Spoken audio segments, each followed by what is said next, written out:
Hola, hola, muy buenos días. Buenos días, son las 11 en punto de la mañana. Hoy es viernes 23 de agosto y los saludamos desde Caracas, Venezuela. Agradecemos a quienes detrás de los micrófonos se encargan de que este y otros espacios lleguen a ustedes a través de Millennials 95.5 FM en Caracas y por la 91.5 FM en Valencia. Yo soy Estela Ríos, John Di Mancera y Freddy Velasco en la dirección, en la gerencia de televisión Juan Luis Abreu, en la ingeniería de sonido Adalberto Terán, en los controles José Gregorio Saad, en la dirección técnica Eduard Coco Borges, que hoy llegó súper concentrado, en la asistencia de producción Mariana de Oliveira y Daniela León, en el streaming de Marial en el Mundo TV, Rafael y Morris Rodríguez. Yo soy María Alejandra Aguirre y te doy la bienvenida a mi mundo, que también es tu mundo. También saludamos a nuestros aliados comerciales. Este programa llega a ustedes gracias a Electros. Conecta tu mundo, un mundo multimarcas donde encuentras todos los electrodomésticos para tu hogar. Médica, construimos comunidades saludables. Si buscas servicios de atención médica y planes de salud de medicina preventiva, visítanos y adquiere tu plan. Y también gracias a Bien Amada, somos una curaduría de ropa para damas. ¿Estás lista para vestir tu amor propio? Visítanos en Instagram como Bien Amada Luxe. Y ya se encuentra acá en la cabina de Millennials 95.5 FM, José Yusif. Él es psicólogo y profesor. Bienvenido de nuevo a este espacio, mi mundo, que también es tu mundo. Gracias por invitarme de vuelta. Mira, hoy vamos a hablar de un tema que yo titulé Black Mirror, dismorfia corporal, un capítulo de la vida real. Tú tienes mucha experiencia en esta área. Hablemos un poquito de esto. Bueno, te puedo contar cómo llegué un poco yo a esto, que es que hace como 2, 3 años una asociación que se llama Grupo Alfa, que trabaja como con jóvenes líderes, ¿no? Agarran como a chamos de diversos colegios, hacen una evaluación con base a meritocracia, inteligencia, liderazgo, todas estas buenas capacidades, lo agarran de distintos colegios, los meten en un mismo sitio y les enseñan habilidades, ¿no? Y parte de esta enseñanza es que ellos tienen que escoger un tema y hacer un proyecto. Te estoy hablando era un grupo como de 80 chamos entre 12 y 15 años. Adolescente. Ajá, adolescentes, y ellos querían trabajar la dismorfia corporal. A mí cuando me comentaron si yo me quería encargar de eso, yo pensaba que eso era una terrible idea. Porque yo decía, este diagnóstico es muy, muy nuevo y se puede hacer más daño hablando de esto en redes sociales, intentando prevenirlo, porque es una de las características que tiene el diagnóstico. Como la violencia, por ejemplo, también que tiene ese Ajá, efecto. sí, ajá, exactamente, podía pasar eso. Pero bueno, dije, si alguien se va a encargar de esto, déjame intentarlo yo. Y básicamente creé una especie de mini formación en psicología clínica para este grupo de chamos, para que tuvieran la base que les permitiera construir una campaña en redes sociales para ayudar a prevenir la dismorfia corporal o el efecto que pueden tener las redes sociales en producir síntomas de dismorfia corporal en la población, y fue bastante exitoso. Alcanzaron como a 6.000 personas, divulgaron información, hicieron memes, hicieron una cuenta, y eso ha hecho de que se me facilite un poco hablar de estos temas en públicos generales, sobre todo porque, como te digo, este es un diagnóstico muy nuevo, no tiene ni 20 años. Ujú. Pero ya tiene resultados y datos en las investigaciones por los efectos que están generando las redes sociales. Sí, lo que pasa es que es muy duro. Fíjate que la primera persona que llegó a este diagnóstico fue no me acuerdo si fue una dermatóloga o una ginecóloga en Estados Unidos en el año 2015, y lo llamó dismorfia de Snapchat. Que la dismorfia de Snapchat es básicamente la gente llega a la consulta con su cara en un filtro y dice, este quiero ser yo. Exacto. Que este soy yo. Necesito que me conviertas en esto. Entonces antes era distinto, ¿no? Antes uno iba al cirujano, iba al peluquero o iba a estas cosas estéticas con un ideal de belleza de un modelo. Podía ser Brad Pitt, podía ser Shakira, es decir, una cosa ideal lejana que por más que podía generar cierto tipo de presión social, eso era más distante. Porque bueno, esos son los famosos, los ricos, y generaba una suerte de distancia en la presión que uno se podía poner. En la medida en que las redes sociales se han masificado y podemos utilizar filtros para modificar cómo nos vemos, eso ha empezado a introducir toda una serie de variables como ya uno no se compara con el famoso, si uno se compara con el amigo que sube fotos increíbles a redes sociales. Y como esa persona es más cercana y uno lo siente como más real, genera más angustia la presión estética. Y también empieza a generar otro tipo de cosas como eh, el ideal estético empieza a estar por encima de todo. Es decir, ahora las cosas son meramente estéticas, ya nada es bueno si es feo, y todo está hecho para que sea estético. Es decir, fíjate que en los centros comerciales, los nuevos, hay zonas que solo son estéticas para fotos. Ujú. Es decir, hay zonas que solo son para que se vean bonito, para No, y que... de hecho los lugares a los que uno visita, este es el lugar de la foto. Y tiene Ujú, un stand y una ajá. cosa.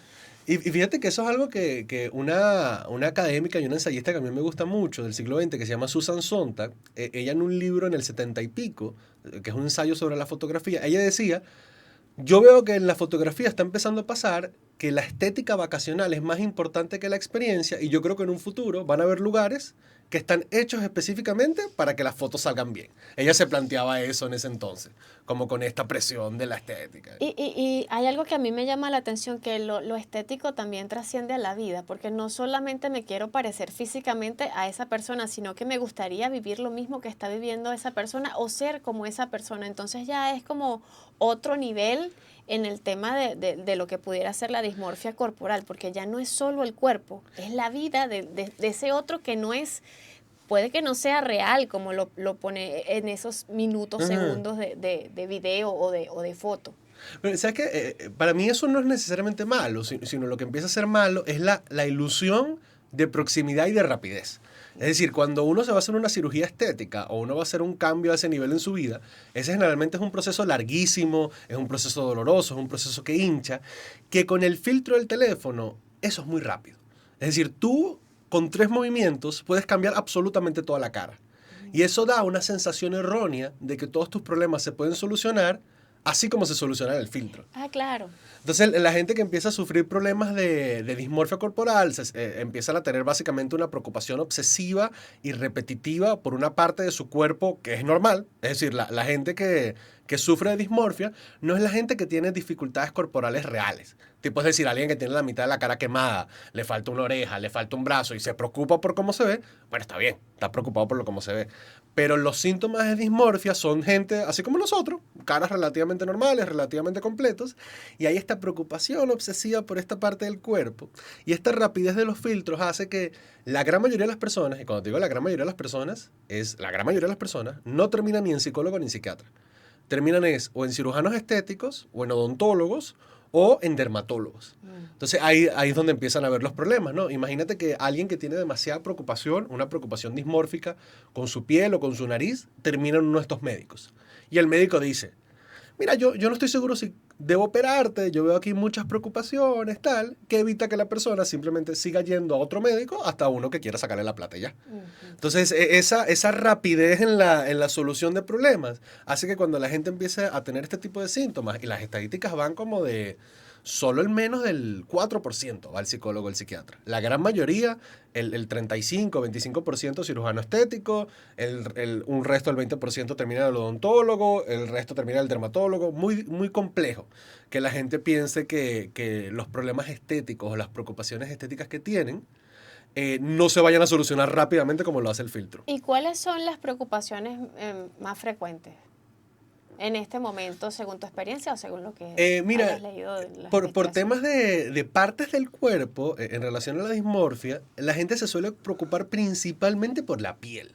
La piel suele ser las áreas donde la gente más se preocupa y después va piel, cabello, nariz, muslos, senos, barriga, glúteos, nariz, senos, barriga, dientes. Es decir, esas son como las zonas principales que suele estar alrededor de la dismorfia, como que especialmente, fíjate, el tema de la piel, ¿no? Si uno tiene un teléfono chino o un teléfono de esos que ya vienen con el filtro incorporado, el teléfono hace algo automático cuando tú prendes la cámara. Hace 3 cosas. Te pone los ojos más grandes, te pone la nariz más chiquita y te pone la piel lisa, Ujú. que son las 3 características de belleza de los bebés. Los bebés nos parecen lindos porque tienen la nariz grande, la nariz pequeña, disculpa, los ojos grandes y la piel lisa. Esa pureza en los poros de la piel es muy angustiante. El que uno prenda, ¿sabes? Cuando uno hace un viaje largo y llegas a ese espejo de hotel que tiene esa luz al frente y uno se ve y uno dice, ¡ah, qué horrible soy! ¿Cómo la gente me ve? Como que esa luz que es tan invasiva. Como que para la gente es muy angustiante la idea de tener una piel con poros, con impurezas, con una piel que no sea perfecta. Como que hay una angustia de redes sociales que uno tiene que tener la vida como tiene la piel con el filtro. Y los filtros te borran todo. Sin poros, Sí. sin estrés. Una persona que no tuvo cicatrices en su vida, El que no tuvo TikTok es una angustias. cosa impresionante. Mira, las mujeres o los hombres, en este momento, ¿quiénes son víctimas de, bueno, de estos mensajes? Mira, yo creo que prácticamente igual uno podría tener un prejuicio de pensar que es algo que afecta mucho más a mujeres que hombres, pero estadísticamente es casi igual. Y en tal caso, algunos estadísticos hacen la misma distinción de la depresión, que es como 60-40, ¿no? 60 mujeres, 40 hombres. Lo que pasa es que la dismorfia tiene distintas ramas, por lo menos hay una rama de la dismorfia que es la dismorfia muscular. Le voy a decir dismorfia muscular, pero ese muscular tiene otro nombre, muscularizada, algo así. Que es básicamente la gente que tiene una preocupación constante de no ser suficientemente musculosa o suficientemente grande. Es lo que llamaban antes vigorexia, ¿no? Algo así. Ah, no sabía, no Sí, sabía que estaba tenía la ese... anorexia, la bulimia y vigorexia, que tienes que Ok. estar fuerte. Claro, ¿no? Y es una preocupación constante de si no voy al gimnasio voy a ser chiquito y si no tengo los músculos grandes no me van a querer, la gente me va a rechazar porque tengo los músculos chiquitos, no voy a conseguir trabajo porque soy pequeño. Es decir, esto es lo verdaderamente grave de cuando uno empieza a experimentar este tipo de síntomas, que es la idea de que tu vida se puede detener porque estéticamente no te gusta cómo te ves. Es decir, imagínate una madre que le preocupe constantemente tener hijos y no los tenga por la preocupación de que sus hijos sean feos como es ella. Ese es el nivel de gravedad. O no ir a estudiar a una universidad porque dices o porque piensas constantemente que cuando llegues todo el mundo se va a burlar de ti, se va a burlar de cómo tú estás. ¿Y dónde está el origen de esto? Porque pues las redes sociales ahorita, soy una adolescente y comienzo a consumir. Pero ¿qué pasó antes conmigo que entonces yo me convierto en presa de esos mensajes o de lo que yo comienzo a percibir como que esto es lo que debe ser, yo debo ser así? Mira, la dismorfia corporal entra en la categoría de diagnósticos que la etiología lo llama multicausal. ¿Qué significa eso? Cuando uno lee multicausal en psicología es que nadie sabe de dónde viene. ¿Okay? Cuando usted está leyendo sobre autismo y usted ve que el autismo es multicausal, es porque nadie sabe qué produce eso y hay millones de hipótesis que se acumulan, ¿no? Entre lo ambiental y lo genético. En el caso de la dismorfia corporal, fíjate que como trastorno solo le da menos al 3% de la población. Le da muy poca gente. Entonces uno no podría hacer un argumento de que las redes sociales producen dismorfia corporal. Uno sí puede hacer un argumento de que las redes sociales empiecen a producir una dismorfia digitalizada. ¿Qué es una dismorfia digitalizada? Cuando a la persona le cuesta reconocerse a sí mismo fuera de la imagen en su teléfono. Estamos hablando de gente que está empezando a experimentar, que cuando se ve en el espejo dice, no, este no soy yo soy con el filtro. Esta es decir, uno tiene una imagen de sí mismo. Como cuando Van Gogh hace su autorretrato, ¿no? Cuando uno dice, yo creo que yo me veo así. Eso generalmente tiene que estar alineado con el espejo. Okay. A la gente le está empezando a pasar, o hay personas que están empezando a experimentar, que esa imagen en el espejo ya no es la imagen que yo tengo de mí en la cabeza. ¿Y eso es una especie de disociación? Bueno, cómo se puede? es un problema de realidad. Es un problema de percepción de la realidad. Que como te digo, el problema de la dismorfia nunca es como uno se ve. Ese no es el problema. El problema es la preocupación obsesiva y constante a la que uno le dedica todo el día a pensar cómo uno se ve. Es decir, el problema no es que uno sea feo o que sea bonito. Eso es algo que pasa. Y es verdad, en la vida la gente que es bonita tiene más beneficios. La gente que es más atractiva tiene sueldos más altos en las empresas, es percibido como más fértil, es percibido... Sí, esto está más que verificado. Mira, sueldos más altos, se perciben como más autocompetentes. Tienen notas más altas, porque como los profesores los ven más atractivos, piensan que son más inteligentes y les ponen notas más altas. Es decir, esas son ventajas que tiene la gente atractiva.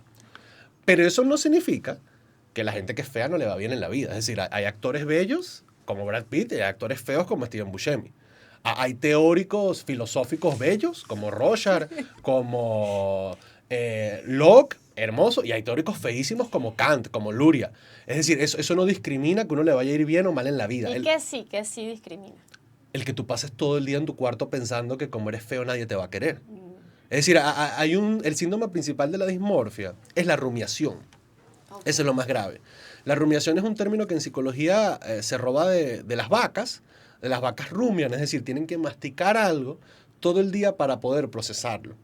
La rumiación es un tipo de pensamiento patológico en el que la persona toma gran parte de su vida para pensar algo que no puede ser procesado emocionalmente. Cada vez que aparece la rumiación en un diagnóstico, eso es una mala señal. Es decir, una depresión, cuando tiene muchos síntomas de rumiación, es peor porque cualquier cosa que pueda estar haciendo la persona por salir, tener amigos, tener trabajo, hacer millones de cosas, lo está usando, sentado en su casa pensando, ¿por qué yo soy tan horrible? O sea, esa persona está en una fantasía y no puede disfrutar un vaso de agua. Un patrón de pensamiento repetitivo que no es creativo ni es juguetón, sino es angustiante y es cerrado. Es el ¿por qué yo nací así? ¿Qué hubiera pasado si yo hubiera sido distinto? ¿Será que, por lo menos, yo te voy a dar este ejemplo que a mí siempre me funciona. Yo siempre ando despelucado, ¿no? Siempre, siempre, siempre. Y ahorita que ando en moto con el casco, peor. Yo ahorita me vi en el espejo cuando empezamos y vi que estaba despelucado. Y yo dije, bueno, estás despelucado otra vez. Si yo sufriera muchos síntomas de dismorfia corporal o dismorfia digitalizada, me hubiera quedado afuera pensando, ¿cómo hago para taparme el pelo para que Mariale no se burle de mí y para que Mariale me deje hacer el programa?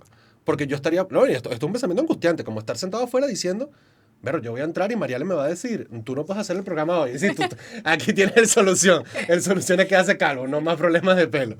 Es estar afuera diciendo, ¿qué pasa si yo llego y Mariale me dice, no, mira, ¿qué te pasa? Tú no puedes hacer el programa. Y yo empiezo afuera a planificar cómo voy a camuflar mi pelo.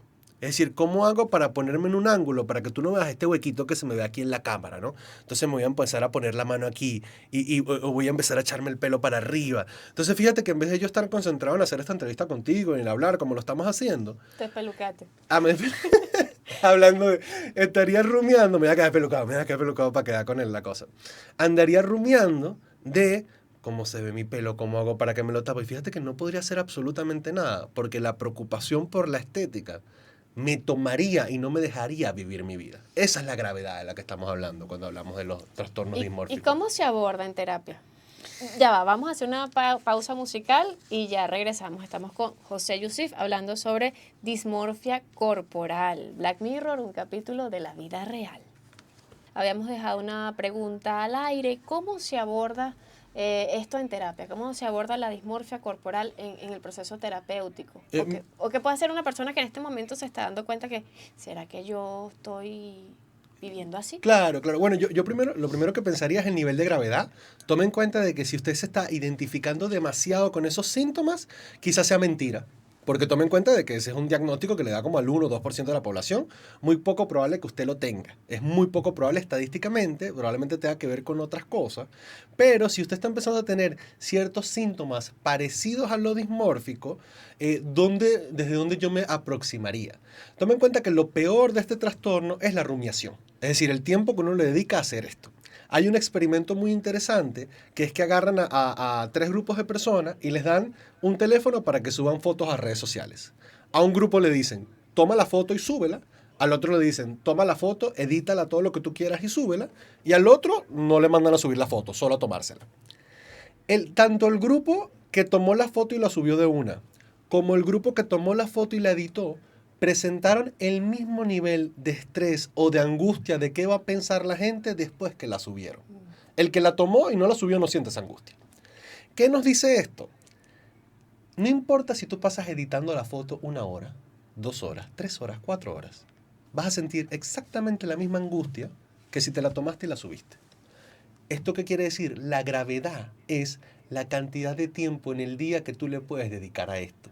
Entonces, en terapia hay que tener mucho cuidado si uno se alimenta de la rumiación, porque a veces puede llegar un paciente que tiene todas estas angustias de, ay, ¿por qué yo nací así, no? ¿Por qué yo nací así, Mariale? Eso tiene respuesta.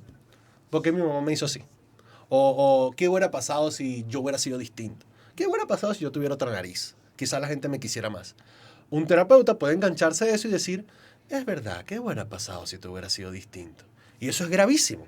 Porque eso alimenta la rumiación, alimenta la preocupación, alimenta el patrón de pensamiento que no va para ningún lado.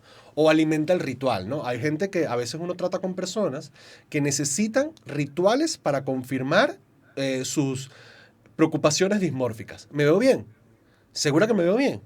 Ajá, pero me veo bien. Y en la medida en que uno diga que sí, sí, si te ves bien, si te ves bien, si te ves bien, eso es un error. Porque uno está alimentando el ritual que no está permitiendo que otras cosas pasen. Entonces, parte de las aproximaciones terapéuticas a este tipo de conflictos, más allá de, bueno, ver cuál es el origen de estos problemas, por qué a ti te preocupa tanto estéticamente estas cosas, quizás chequear orígenes de bullying, ¿no? Hubo mucho bullying por cómo tú te veías en tu casa, la estética era algo que determinaba la cantidad de amor que tú recibías, tipo de, cada vez que te decían, no, estás gorda, ya no te quiero, no, eso era una manera de demostrar amor. Más allá de chequear esos orígenes, es muy importante en las aproximaciones terapéuticas a este tipo de problemas hacer que la persona salga a vivir su vida. Lo grave, es decir, el término de gravedad para la dismorfia es la cantidad de tiempo que la persona pasa pensando en esto. La gravedad va desde mínimo 2 horas a 8 horas. Imagínate una persona que pase 8 horas al día sentada pensando en sí mismo, en cómo se ve su pelo, en cómo se ve su nariz, en cómo se ve su barriga, pensando y maquinando. Eso da la sensación de que tú estás haciendo algo valioso y útil. No, mira, yo estoy intentando arreglar esto, llevo todo el día pensando en esto. El error es ese. Y te aíslas además. Exacto. Y te aíslas, te deprimes. O te pones a ver el teléfono. Te pones más ansioso. Fíjate que se convierte en un bucle en donde todos siguen parando. Y lo primero que hay que hacer es de esas 8 horas, vamos a ver cómo quitamos 1 hora de estas 8 para que tú salgas. 1 hora de estas 8 para que leas algo. 1 hora de estas 8 para que veas televisión. Para que salgas de ahí. Ajá, e ir afuera. Intentando reducir el número de horas que la persona está teniendo estos pensamientos patológicos y haciendo cualquier otra cosa por la que se sustituya es un buen comienzo para aproximarse a este tipo de preocupaciones obsesivas con el propio cuerpo. ¿Y quiénes le rodean? Además de eso, de no alimentar ese patrón, no sí que te ves bien, no sí que te ves bien. ¿Qué puede hacer? Lo primero, los que los rodean tienen que entender algo. Cuando estamos hablando de estas preocupaciones obsesivas, en lo dismórfico son compulsivas. ¿Qué significa que sean compulsivas? Que no se pueden parar. ¿Cuál es la diferencia? Si tú estamos hablando de una persona que tiene trastorno obsesivo compulsivo, esas compulsiones, es decir, el que tiene que mover una taza de derecha a izquierda 72 veces, y tú le preguntas, ¿por qué mueves esa taza 72 veces? Es que si no lo hago, todo este edificio se va a caer. Y tú le preguntas, ¿tú crees que eso es verdad? No, pero yo no puedo dejar de hacer esto.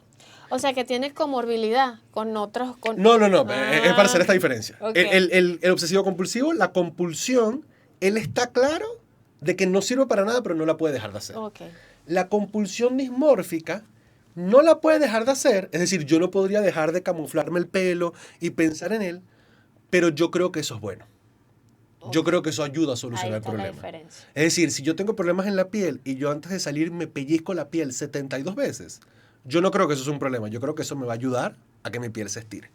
Entonces, los que están alrededor tienen que tomar en cuenta de que, oye, a veces es difícil tratar con un acto compulsivo que la persona cree que le está haciendo bien. Y uno tiene que encontrar la manera de no engancharse en esos rituales que fomenten la estética. Okay. La estética. Y en este caso, Venezuela, que se ha normalizado, se ha naturalizado el tema estético de la cirugía. ¿Te operas la nariz una vez?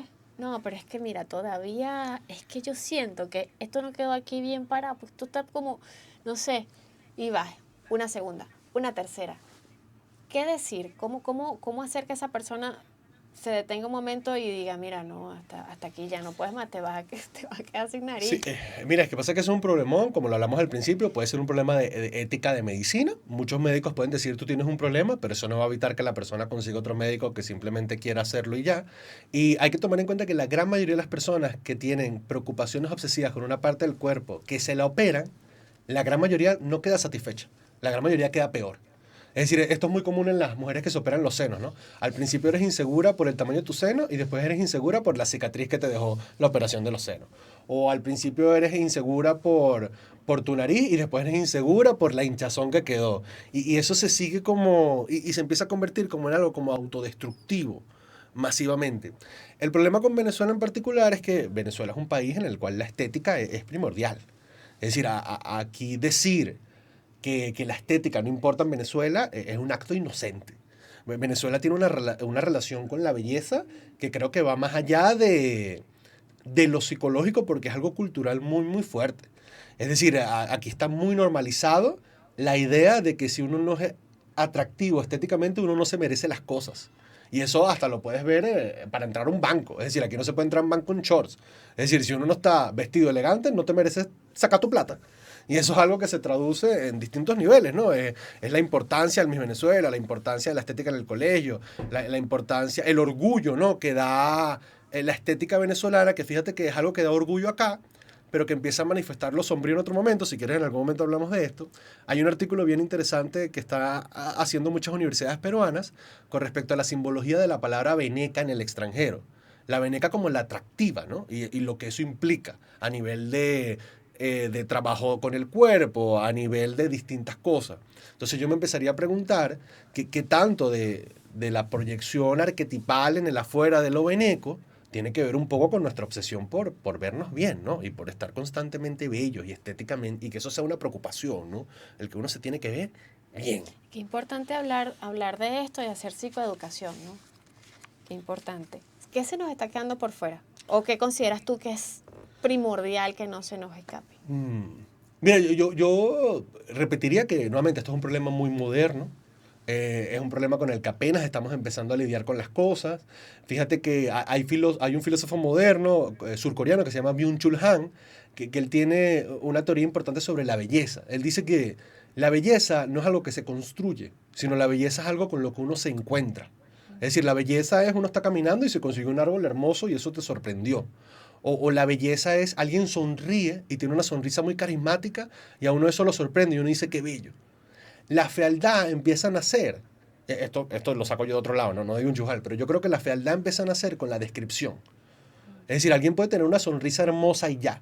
¿Cuándo empieza la fealdad? Cuando uno empieza a decir, ay, pero fíjate que se le ve un poco la encía cuando sonríe. Fíjate que ese micro detalle que te da el zoom, ¿no? El zoom de la cámara, a veces hace que nazca la fealdad.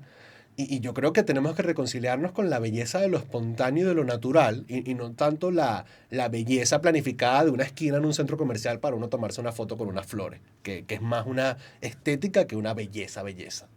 El tema de la belleza es Sí, sí, todo sí. un asunto filosófico, cultural, psíquico y sí, hay que ver cuál es mi visión de belleza, ¿no? Oh, y si me permites, hay un detalle. Cuando pensemos que los ideales de belleza son correctos y ya, tomen en cuenta que esta es una teoría de Lina Matoso, una teórica argentina que yo disfruto mucho. Ella dice que la única razón por la cual el ideal de ser flaca se hizo tan importante durante todo el final de la década de los 90 fue por Coco Chanel. Que Coco Chanel, como todo el mundo estaba pasando hambre por Segunda Guerra Mundial, ella se inventa el traje este como de azafata, como de oficinista, que es cuadrado, que no ve las curvas, y era una manera de tapar que todo el mundo estaba pasando hambre y estaba flaco. Esa es la única razón por la cual el ser flaco se convirtió en estándar de belleza. Porque todos estamos pasando hambre y de alguna manera tenemos que decir que eso se ve bien. Fíjate cómo eso se está transformando ahorita en otras cosas. Entonces hay que estar atento a qué ideales de belleza seguimos y por qué los seguimos. ¿Y cómo está mi estima? Mi También, autoestima. también. Bueno, muchísimas gracias, José Yusif, psicólogo, profesor, psicoterapeuta, por haber, bueno, no solo conversado sobre este tema, sino haber dejado tantas reflexiones al respecto. Nosotros vamos a hacer una pequeña pausa comercial, no se aparten, ya regresamos con más de este espacio.